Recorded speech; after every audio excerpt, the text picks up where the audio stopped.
welcome. This feels a bit like both the Tonight Show and like I'm back in high school. Nonetheless, we are so happy to be here in this magnificent and monumental structure that is the newest highlight to a long legacy of wonderful resources the boys of Cathedral High School have been blessed with over the years. Thanks to the generous souls of our city, Martin and his team were able to hone in on a need, and they were met with great generosity and love from those throughout our great city who want to see not only students succeed, but generations of young men become well-equipped leaders of our community. To Martin and the rest of the Phantoms, congratulations, and thank you for letting us be a part of your history. Okay, now as we get our morning started, I want to say thank you for showing up and joining us for the launch of our newest version of Coffee with CEF, an interactive way of collaborating with our Catholic school partners to shine a light on the reasons we believe Catholic education is vital. As you know, my name is Juan Munoz, and if you have attended any of our previous episodes, this will be a morning of familiarity. And if this is your very first time experiencing Coffee with CF, then we hope that you enjoy your time with us and come away from this program feeling a bit inspired and inspired to contribute to the amazing future we are forging. This episode is very special for a multitude of reasons. One being that we are finally having some in-person engagement, which is really awesome, and what has seemingly escaped us for a year and a half, and so we are very, very grateful for that. Secondly, we are collaborating in a new way with our CEF-supported schools by having actual students assisting in the production of this episode by filming, editing, and being active agents in this moment we are creating together. So let's thank them by giving them a round of applause. Thirdly, we are broadcasting this program live for those of you at home or in your offices while we are here live with all of you in the audience. Talk about technology, huh? And lastly, together we will be bringing in a new way of giving here at CEF titled The Classroom. This is something we're very, very excited about. The Classroom is a group of dedicated and passionate monthly donors who are committed to investing in our CEF students and their families in a bigger way. Joining the Classroom is simple. Select your gift amount and set your frequency, and on the same day each month, you will be joining hundreds of others making a change. As a donor and supporter, you will experience the joy of contributing to our collective future, and you will receive various highlights throughout the year revealing that impact of your dollars. We're extremely excited about this, and we are leading this charge by asking all of you watching via live stream, here in the audience, of course, and those of you watching at any point in the future, to spread the word and help us build a runway for a sustained stream of revenue year over year that directly affects the financial support we are able to provide to the families and students of our Catholic schools. You have postcards at your seat, and so if you would like to give now and learn more information about this exciting initiative, please visit www.ceftheclassroom.fundraise.org. And let's welcome this new school year with heart-filled generosity. So, to help us accentuate the importance of the various classrooms across our entire Archdiocese of Los Angeles, we have an outstanding group of leaders who will show us what creating a vibrant classroom looks like and the support systems that are needed to sustain these environments for our students. We are excited to hear how our classrooms are the launch pad to fruitful and successful futures. So without further ado, we are going to invite a group of wonderful, charismatic, and purpose-driven angels.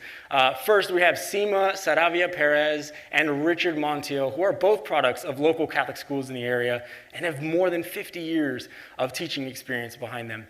Along with the two of them, we have invited the one and only Msgr. Tim Dyer, who is the lead pastor for the St. Patrick Parish community in South Central LA. With only a mile and a half separating the two, we thought it'd be appropriate to highlight the close relationship the three of them have built over the years. So join me in welcoming Sima, Richard, and Msgr. Dyer. Welcome, welcome. You guys are here. Good morning, good morning. Good morning. A little air cheers for all of us. Go. This is wonderful. I am so happy you guys were able to make it. And you know what? In past episodes, we've always asked what each of our guests are drinking. And so you guys have wonderfully placed CEF mugs, which is one of my favorites. I use it at the office all the time. But Richard, what are you drinking today? I am drinking my favorite liquid, and that would be water this morning. I love that. It's water. Just keep hydrated. Sima, do you have anything special? Well, this morning I did have green tea with honey. However, water is in my cup. Oh, that's the trend. I like that. That's beautiful. And Monsignor Dyer, do we have water as well? I was overruled. I had other ideas. They pressured me into this water. But I love water, so. I had to mold with the audience as well too. I've got some water as well. I had 2 cups of coffee getting here, and I think I'm well prepared, which is amazing. And so, you know what I'd like to do is I'd like to jump into asking Sima our very first question. And so, can you let us know a little bit of how you rebuilt your school's enrollment after losing 14% due to the pandemic? Yes. At our school, we were proactive. We worked fast and furious. It was a collaboration with all my teachers. We actually went to local neighborhoods, the preschools. We passed out flyers. Wow. I also asked my teachers to go to the masses at St. Patrick's Church and also at St. Odelia Church. Oh, wow. And, our enrollment, Johnny, has never been below 250. So last year, when we dropped 14%, we felt it. Right. And it was scary. It was nerve-wracking, but we weren't just sitting back saying, oh, this is how it's going to be. Totally, yeah. Because it's not how it needs to be. Mm-hmm. There's a lot of opportunities for children to enroll at our schools. We had to be proactive. Right. And we had to go out there. And also we had an angel, like you said in your opening statement. Father Tim Dyer allowed us to recruit at his parish. Right. But better than that, Father Tim has collaborated with us in helping our enrollment increase. And I'm sure he's going to talk about that. But with his support, our enrollment, I don't know, drum roll please, our enrollment is at 265 students. Oh my goodness, that's amazing. That is amazing. We went from losing 14%, which was close to 191 students. We started the school year last year with if I'm not mistaken, 202. And after graduating 28th graders, the enrollment was dwindling. Right. But thank God for the new enrollment initiative that I'm sure everyone will be talking about. But that has truly saved our school. And it has given opportunities to all those families that want to enroll their students at our schools. Wow. No, that's truly something special. And for you guys, I'm sure it's not just the 3 of you. You guys have a committed team behind you as well, too. And so yes. You guys being those champions behind, in their corner, I'm sure has helped a tremendous amount. And so what I heard from you is you are going out into the community, almost like the door-to-door approach, right? Making sure that these students... Absolutely. We hit the streets with flyers. We made, over 1,000 flyers that we passed out. And Father Tim's information was on that. His personal cell phone number was there. Wow. So families can contact him. And it just takes great leadership. Right. And it takes people that truly believe that Catholic education is an advantage for life. Remember that logo back in the day? Mm-hmm. Catholic education it truly is. And we were not going to allow this great opportunity for the new enrollment initiative to pass us by when so many families in our community would like to have their kids in Catholic schools. They just didn't know how. And sometimes what it takes is someone like Father Tim or Richard to tap them on the shoulder and say, hey, there's this opportunity. Why don't you go for it? Wow. How special. I'm so happy to hear this. And so, Father Tim, since we have been addressing you in being one of our committee's leader for getting the ball rolling, which is great. And so what would you say is the driving force that inspired the collaboration with St. Odelia in order to increase the enrollment? It's twofold. First of all, it's faith, and secondly, it's the condition of our families and their parents in an impoverished situation in our area. Faith is something that is transmitted from generation to generation, from heart to heart, soul to soul. And we have, I think, in our parish of St. Patrick's, a very fine religious education program. Volunteer catechists who have the children with them for an hour and a half a week. And that's followed by going to Sunday Mass with the community. But there's no comparison between that and having a community that's lived out. So a faith community that can be formed in a school where all the teachers, faculty, leadership of the principal and vice principal are constant. The children not only hear religion classes, but they feel the love of the teachers, and the parents are brought into this circle. So they, day in and day out, have a faith formation. I think it makes a difference all their lives. Does everybody who goes to a Catholic school stay faithful to their commitment to Christ and to the church? Well, not always. But I think it impacts everybody. Right. I'm old enough now to be able to say I remember my first experiences with the Catholic school at Sacred Heart in Lincoln Heights. And I see these people now who are in their 60s, and they talk about their experience in a Catholic school. Right. The second thing is that oftentimes I've been asked to speak on behalf of Together in Mission here in the Archdiocese, which is, I think, a really marvelous witness to all parishes, focusing on the parishes with most need and the schools with most need, and contributing year after year. It's gone on for 25 years.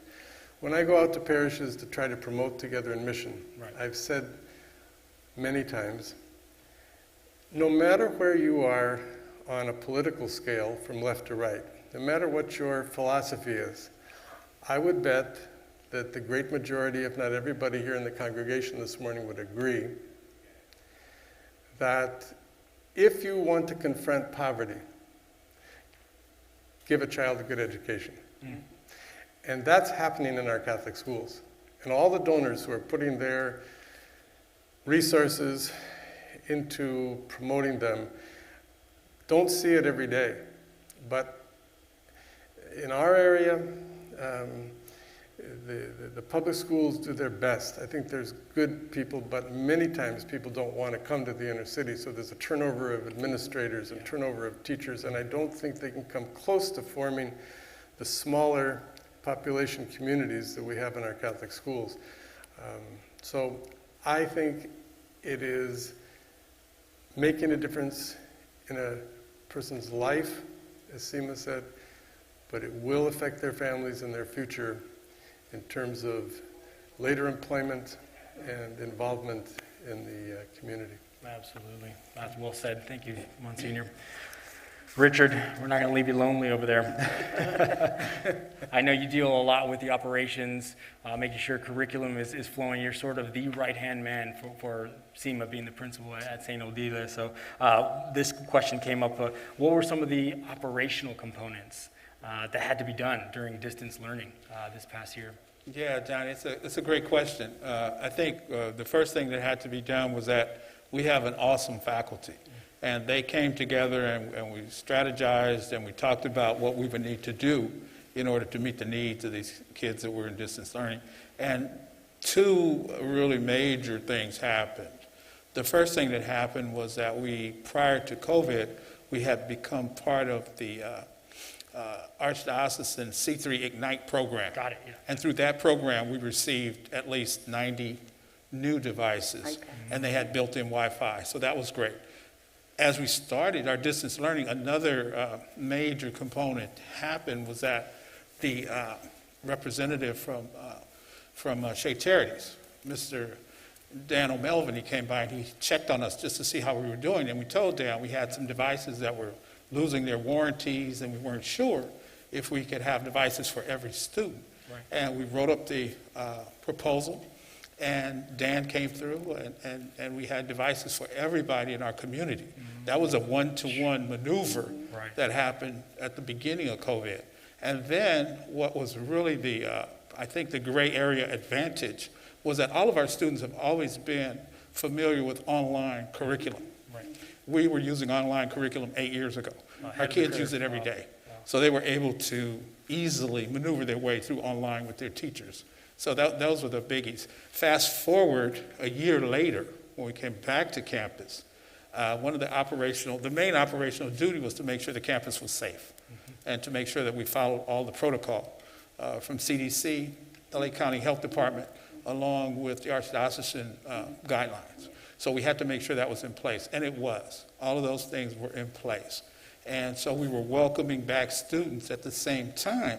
The challenge again for the teachers was that they had to come up with a plan to make sure that they could do dual instruction. And that was amazing because some of our families still were not comfortable about coming back. And then at the same time, we had to remember that we could have students that could have tested positive. So we had to make sure that we had dual enrollment so that our teachers were able to meet those needs. So I thought that was a phenomenal piece in terms of when we welcome students back. Of course, the kids were all happy to be back. And there were a lot of other things. I mean, we had hand wash stations applied to the outside. We had new drinking fountains, the bottle refill type, so you don't put your mouth there. We had new windows replaced throughout the entire building so that ventilation was good, and all that was through the charity. Yeah, Shea Charity. So again, the cavalry arrived. And when they arrive, good things happen. Oh, sure. So we've been able to do that along with following mask on inside the building and communicating with our parents and communicating with our teachers, putting together a floor plan to make sure that safety first, quality instruction, and the curriculum could be delivered in a dual format. So that was our biggest achievement so far. That's amazing. Yeah. I mean, we hear the driving force of why it is important, and then it's always good to couple that with a pragmatic approach. You know, how is this actually happening, and how are you getting the boots on the ground?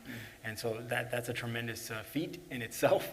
And so congratulations to you all for that as well. And something you brought up as well was the dual learning. So you still have, or is this is the question, do you still have students that are learning from home at the same time that people are in the classroom? Yes, we do. You know, and we understood from the beginning that some parents were not going to be completely comfortable coming back into the live situation, coming back on campus for instruction. So we maneuvered our way, and again, the teachers were able to put that together. So that was a big benefit for us. And then we were also anticipating the future of kids having COVID or being tested positive. They weren't going to be able to come back into the school, into our live population. So it really worked out. And again, it was through the effort of our teachers, our leadership, and we had to have a plan that would accommodate everyone. Absolutely. Thank you for sharing. This is great. How did you guys prepare for, I guess, the collaboration of the parishioners to get into the school? So obviously there's always a need for increasing enrollment and making sure the kids are still in their schools. But Father Tim, your parishioners, the push to get your community into St. Odelia, how many of those parishioners have their children at St. Odelia right now? And is that an ongoing sort of a number that you guys are trying to tackle? We've attempted in past years to get our children to go to St. Odelia's because St. Patrick's was founded in 1906.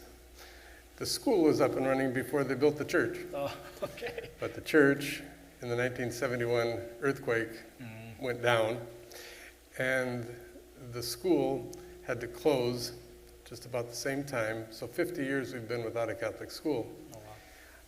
But as much as we've tried to get children to be able to go to St. Odelia's, about 1.5 miles from us, knowing that it's an excellent school, we just couldn't do it until this year. They came up with this scholarship that infused into the system this great opportunity to bring new kids in to enroll new children. And that made the difference. So we jumped on it right away. And I think the method that I'm convinced will work, I would say to any pastor, any of my brother pastors, it's happened at St. Columbkille years ago when I was there, and now at St. Patrick's, we go to the families who are enrolling their children in the religious ed program. they're motivated. They want their children to be in the church. They want them to receive the sacraments. So we go there, and then I just felt I had to get on the phone to them. So I just spent time on the phone talking about the schools. Now, many parents in any region, certainly ours, most of our people are from Mexico and El Salvador, they did not have Catholic schools in their growing up, so they have to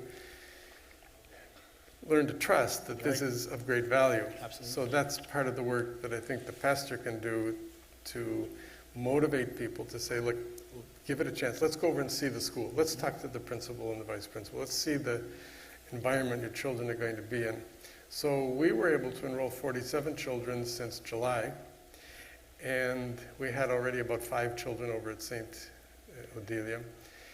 But we think that once these little children start coming to Sunday Mass now in their uniforms, we're going to be able to build this up.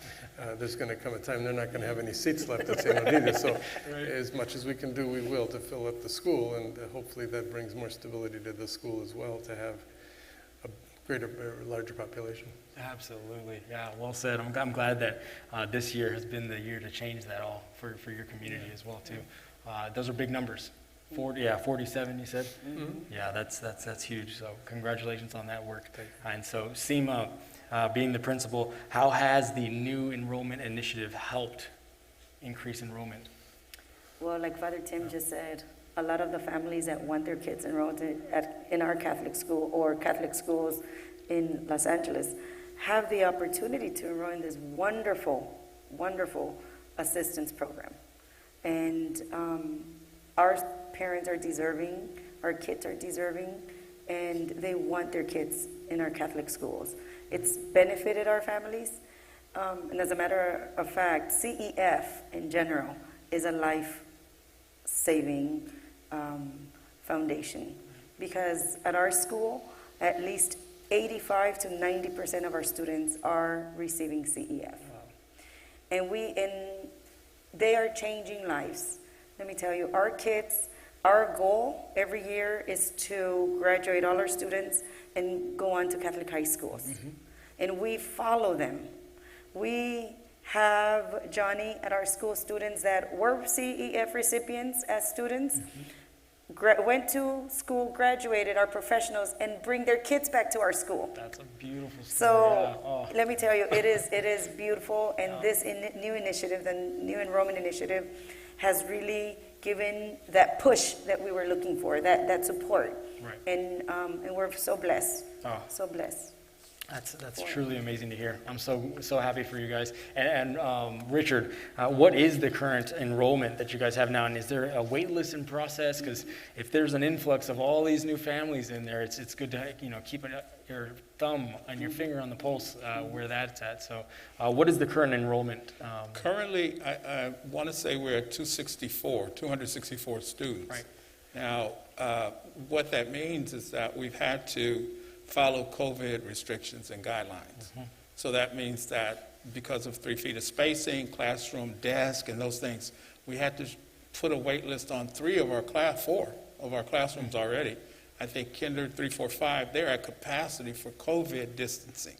So the numbers will be much higher and will be much higher as we begin to move along and come out of this cloud of the variant. So I really have seen like a huge jump in our enrollment.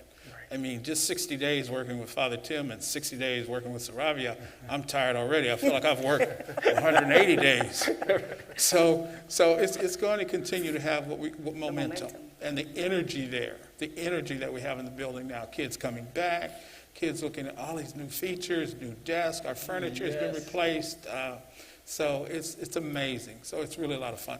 So yeah, right now 264, but before the end of the year, and as soon as we are no longer under the restraints of 3 feet of distancing, I'm sure that we will take the waiting list down and bring those new students up. I'm really convinced we'll be at capacity by the end of this year, depending on how fluent the COVID regulations are. Of course, of course, of course. This is truly remarkable. I'm so glad I was able to sit with you all, and yeah, this year is definitely a different year, as last year was as well, and it's nice to see that you guys are back into your campus. You're allowing the choice for families to have the comfortability of sending their kids and to know that they're still getting that moral compass and they're getting the quality education that they've come to expect from you guys, and I think this new push for changing the dynamic of the classroom now. You're having new families, new communities coming into the St. Odelia family, and so we're eager to hear the future. And so please keep us posted, keep us in your hearts and in your prayers as well too, as we continue to try to fund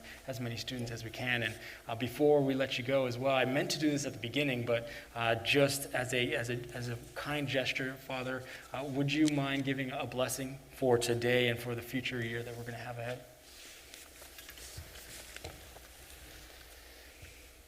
We can go and sit down. Yes. Father in heaven, you are always good to us, always generous and kind. And we see your face in the poor. We see your face in those who are filled with love for the poor and share their resources. Teach us that in serving those in most need, schools and communities in most need, help us to discover that you are most present in those who are the little ones, as your Son taught us, and that truly we need them more than they need us. As much as we who have been given so much are called to serve them, we benefit all the more. And in the voices of the little ones, a little second grader now at St. Patrick's, whose mother is mother of 8, father died some years back. The mother went to work selling vegetables on the entrance of the freeway on 18th Street. And the little girl now, because of donors, we're paying the entire tuition for her and her 3 sisters. She is reflecting back to us more than we could ever give to her. She said to one of her neighbors, "Yes, we're going to a new school, and they're going to teach us about God." And that turns hearts and minds around and calls those of us who have been given so much to want to find you in these little ones, and by giving to them, receive back more than we can ever give. We pray through Christ our Lord. That's amazing. Thank you, Monsignor Dyer. Thank you, Sima, and thank you, Richard. We had a blast today, and please keep us posted. Thank you so much. Good job. Thank you, Thank CEF. you.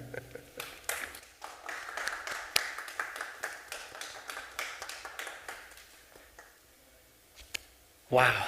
Thank you so much. It's been an absolute pleasure being able to sit with them and to hear all the blessings that are coming their way for the upcoming year. And so if you are interested in learning more about St. Odelia community and or have some questions for Sima and Richard, please visit them at www.stodeliaschool-la.org.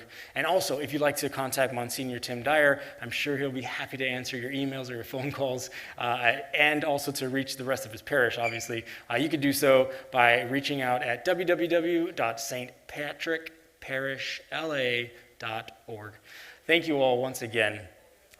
And now, I want to welcome to the stage one of our most dedicated and passionate allies, Nancy Portillo. She is the Chief of Staff and the Chief of Academic Affairs for the Department of Catholic Schools. Thank you. Welcome, Nancy.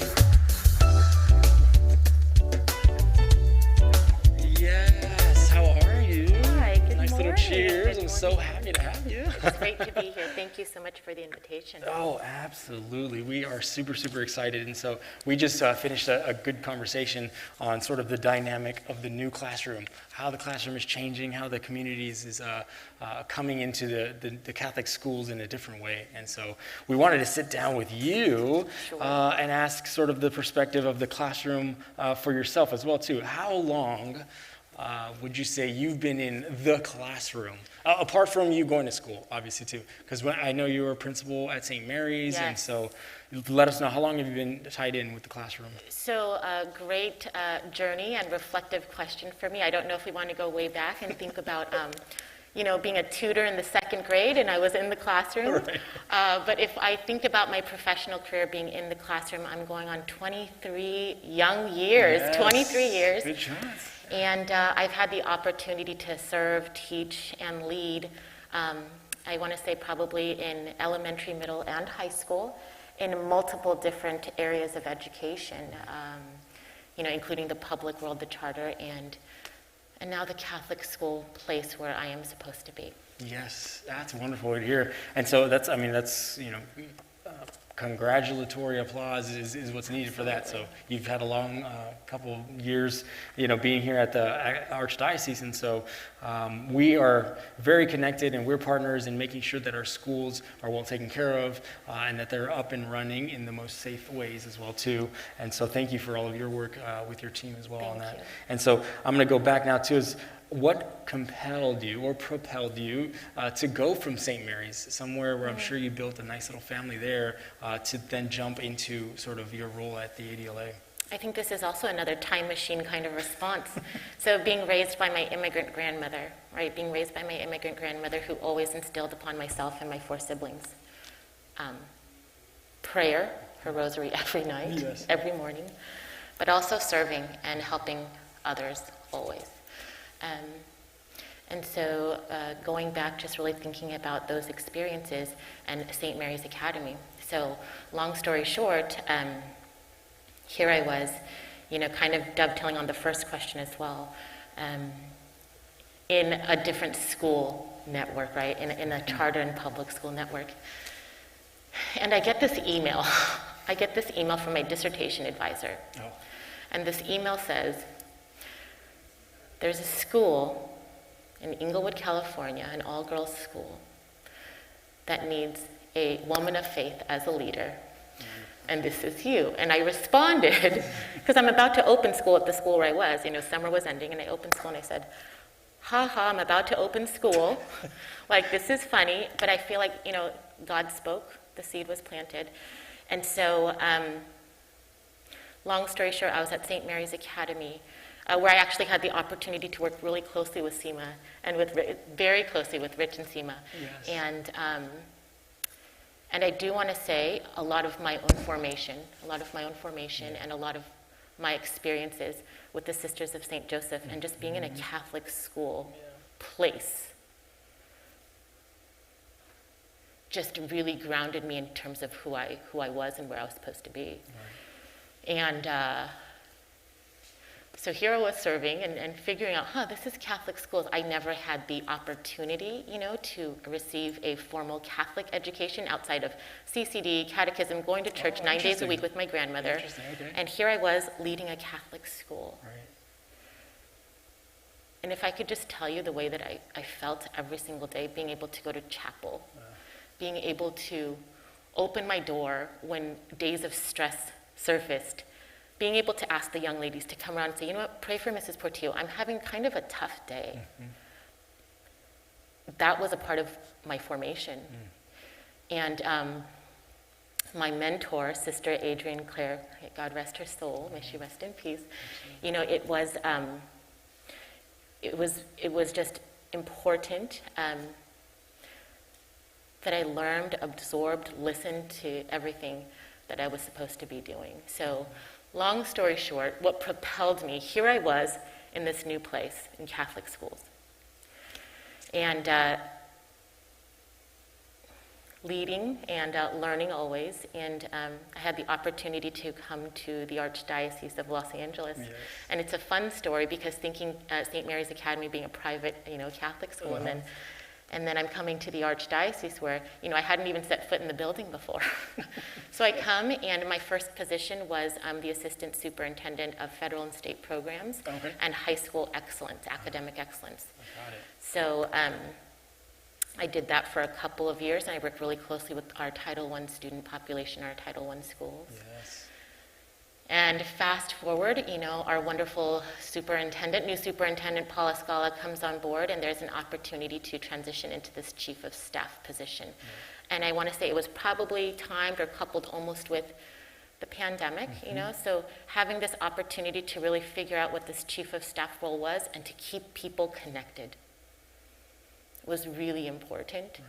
And so I don't know if it was me that made the decision, or the decision was made for me. Right. But I think it was just all of my life's experiences. And now, this year I have this dual role.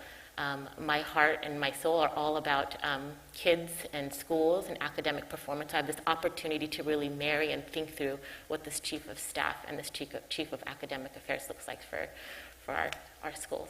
Oh, that's very important. I mean, at a time where we feel the most disconnected that we've ever felt, probably in the workplace and at homes. And so to have somebody in your role, I think was very instrumental to sort of the progress that we're making.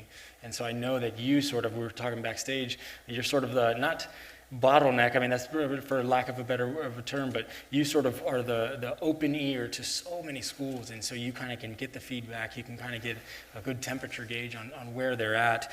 And so that's one of the things that we wanted to ask you here is what were, if you could just pick one, what was one of the biggest challenges you had to overcome being in this role, overseeing all of these schools, and trying to find out what is the best way we can open our schools safely in a timely fashion?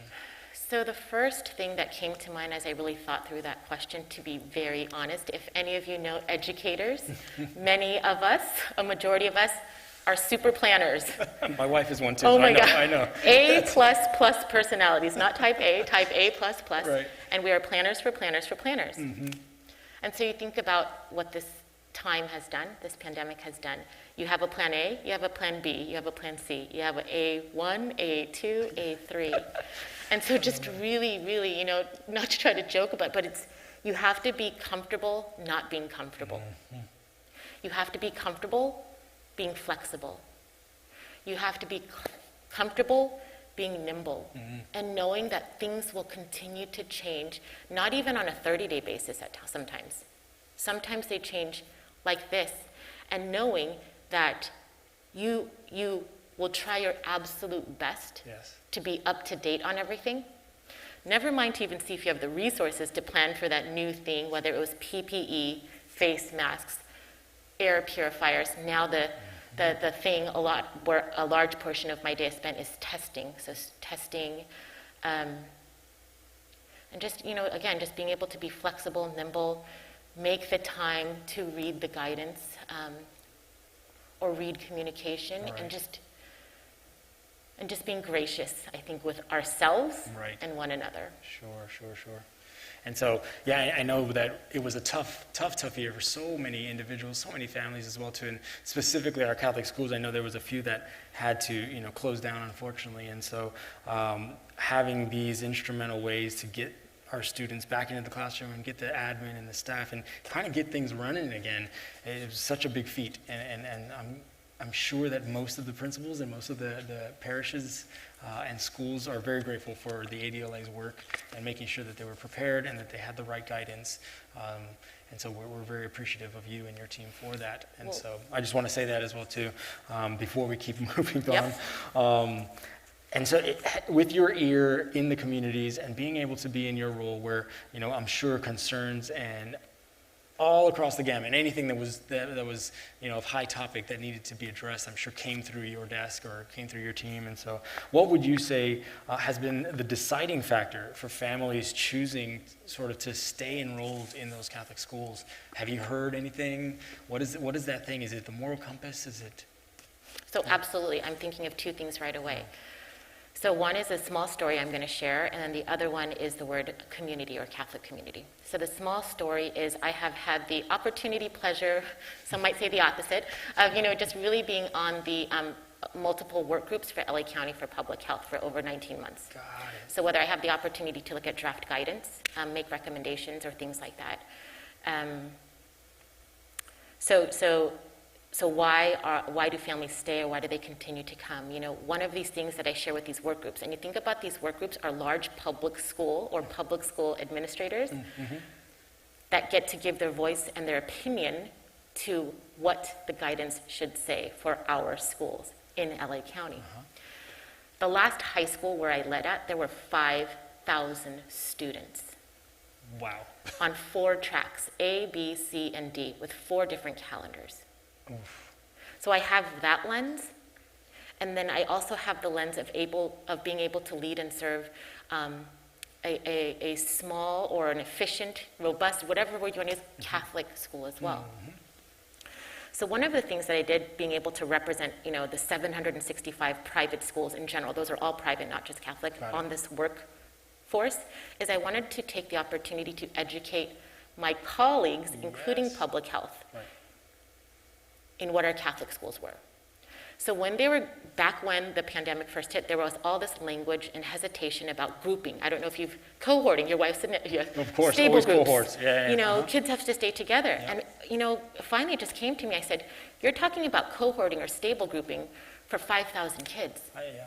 One of our schools might have 200 or 500. That's a stable group. In itself, yeah, And of course. And I almost went, it blew people's minds. I said, so they can technically all come to school in person if we have all of the mitigation of measures and things like that. So just taking time to really educate them, whoever that may be, to say, wow, Catholic schools have that in addition to the ability to be nimble. And I gave them this example. My own children who are in Catholic schools, going through the car line, seeing the principal out there, taking temperatures, but seeing that there's a backup of traffic. And being able to pivot and adjust right away. Versus my friends and colleagues in other sectors that, it has to go through the process and the protocol and let's shift it, but then it has to go to the committee. And so that just really has been one technical piece that has, I think, kept families, because they could visibly see the pivots, the shifts, the engagement, all of those kinds of things. Right. The bigger thing I want to say is this word Catholic community. So my sisters who've also enrolled their children in Catholic schools. Now I was the pioneer. Nancy, why should your nieces go to Catholic school? And here I am, everyone just, oh my gosh, the community, just for the community. And you're talking to a public school parent, where she says, I don't understand community. You're saying Torrance, California? You're saying South Bay? What are you saying? Yeah, what city? I said, you need to understand. So my other sister in Orange County, she's making the rounds, and every interview, vice versa, she's making with principals. Why should I come to this school? And every principal said the community. So both sisters are talking to Nancy, what is this thing, the community? Is it Orange County? Is it South Bay? I said, no, you have to just understand what Catholic community means. Long story short, I know we only have limited time. Okay, no. They're in Catholic schools, and they're like, Nancy, I get what you mean by community. I absolutely get what you mean by community. And I've shared this piece with public health. I said, I need to help you understand that my son's first day back of in-person instruction last year, because he's been at that school, the teachers know him. He has that community, that friend group that he's known. Absolutely. He went to his first day. His 8th grade teacher loved her to death. Typically, non-pandemic, no way would she ever have the boys sit together, ever. My son came home that first day of school and said, Mom, I don't know if it's a mistake, but she had all of us sit together. She has us close, I know we have her. And I talked with her and she said, Nancy, I did that on purpose. The kids have missed each other. Right. And I've known these boys since they were, that's community. Yes, that's amazing. I was just about to ask you, what does community mean for you? Coming from such a long line of being a leader in a Catholic school and now being in your position now. And so, having that eye, having that sense of knowing that it takes whatever it takes, right? Whatever it takes. That flexibility you were speaking of. You've got to kind of, iron sharpens iron is one of those things, right? Or holding the vision and trusting that process. Absolutely, and I think our Catholic schools do so many things well. So many things, and so whether it's a program, formal or informal, and just sharing those things out, I think is so important. Yes, absolutely. Nancy, this has been very, very eye-opening, and I'm so glad that we are at the helm of kind of creating a safe environment for our students. And so things are changing. I'm sure every school community is doing their utmost best to make sure that their staff and their admin and everybody's safe in their workplaces and the place they need to go every day for education. And so we just want to say thank you to you and your staff. Thank you for coming and joining us today as well too. And as I said to the rest of them, please keep us informed. Any updates of what the schools are going through, all the achievements. We always love to hear how our communities are doing. So. Thank you so much. Thanks, CEF, and we together are a community, and all of us serving and leading together for all of these families and all of our students. Yes, in absolutely. Our schools. And so I just want to say it's an honor, and so I just want to thank the entire DCS team, and we just wish you the very best, and that you continue to make these leaps and bounds for our larger Catholic school network. And so thank you for that. And if you want to learn any more information about Department of Catholic Schools, that's going to be www.lacatholicschools.org. Yes. And so thank you, Nancy. I Thank really you, appreciate thank it. you, We're doing another thank you, cheers. thank This is kind of our farewell since we came to the hugs. Thank So you, thank you I so really much. appreciate it. Wow. Well, we want to thank you so much for taking your time to be here with us, and we're so grateful that we're able to do this again. This launch has been a very fruitful experience for me, and so we are super thrilled about reaching our goal with the classroom. And so if please join us in both giving monthly and sharing the great news of this wonderful opportunity to get more connected to the great impact that you as a donor will be making in our schools. And so any frequency you'd like, whether that's monthly, whether that's weekly, annually, quarterly, whatever it is that you can pray over, seeing what God is going to push you to contribute to the communities that we have. And so everyone here in the audience, please take your postcards, and we'll see you at our next episode. Before we conclude, I really would like to get our executive director to come up as well too. Doug Cooper joined our team almost a year ago now, and he's been leading us in such a great way. And so I'd like to have him share a few words as well too. Doug Cooper, why don't you come on stage?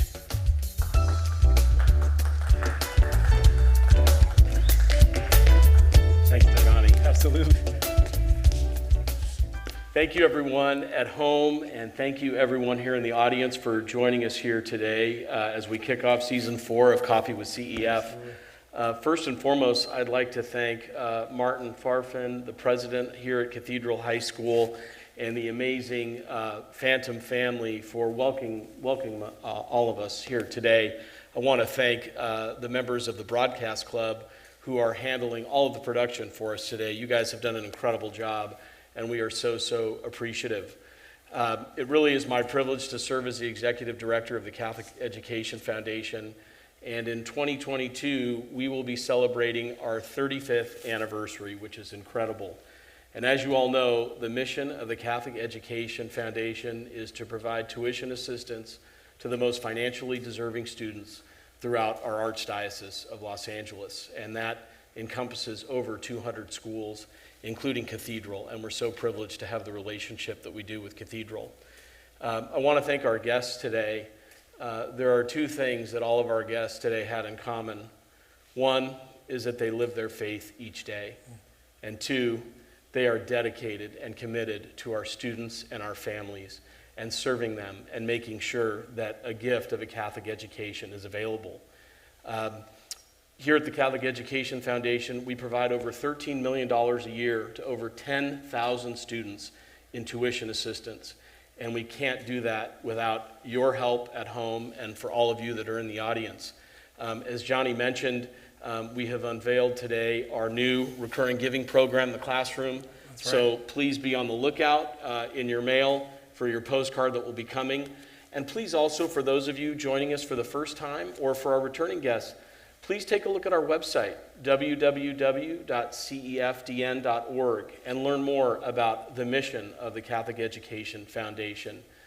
I know for me, a Catholic education has been one of the greatest gifts in my life, and I'm so privileged to be a part of this infectious mission supporting our incredible students and families by providing tuition assistance. So Thank you, Johnny, for this incredible show today.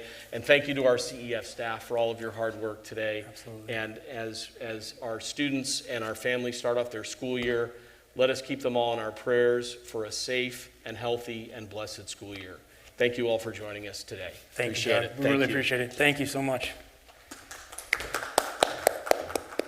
Like Doug said, please join us in joining the classroom, getting any information that you'd like for that as well too. And please visit our website, www.cefdn.org, to learn any other information that you may want to know. We are strong at work, and we are willing and able to do the mission that we have set forth for us. And so also stay tuned. We have information coming out for our CEF racing team. So this is going to be our 3rd year running. We're doing the full marathon, the half marathon, and also the 5K the day before. So if you want to get information, please go to that website, cefdn.org, and you can get all answers to all of your questions. So thank you so much. And thank you everyone for showing up. And for you at home, we had a blast today. And so we're very, very thankful, and have a wonderful rest of your week. God bless. Thank you, everyone.